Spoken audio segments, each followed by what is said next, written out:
ඔයාලා හැමෝම සාදරයෙන් පිළිගන්නවා මගේ YouTube channel එකට. මම අද කතා කරන්න යන්නේ ෆොටෝ එකක background remove කරන හැටි. ඔයා ඉස්සෙල්ලම කරන්න ඕන Google එක open කරලා search කරන remove background කියලා.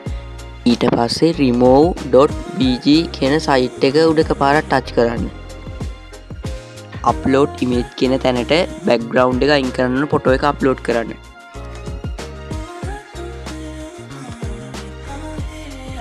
දැන් ඔයා අප්ලෝඩ් කරු ෆොටෝ එකේ බෑග්ග්‍රවුන්ඩ් එක රිමූව් වෙන ගමන් තියෙන්නේ. බෑග්ග්‍රවුන්ඩ් එක රිමූව් වුණාට පස්සේ යට තියෙන ඩවුන්ලෝඩ් අයිකන් එක උඩ එකපාරක් ටච් කරලා ෆ්‍රී කියන එකෙන් ඔයා ඉමේජ් එක ඩවුන්ලෝඩ් කරගන්න. බෑග්ග්‍රවුන්ඩ් එක රිමූව් කරගත්ත ෆොටෝ එක දැන් ඔයා ගැලරි එකට සේව් වෙලා.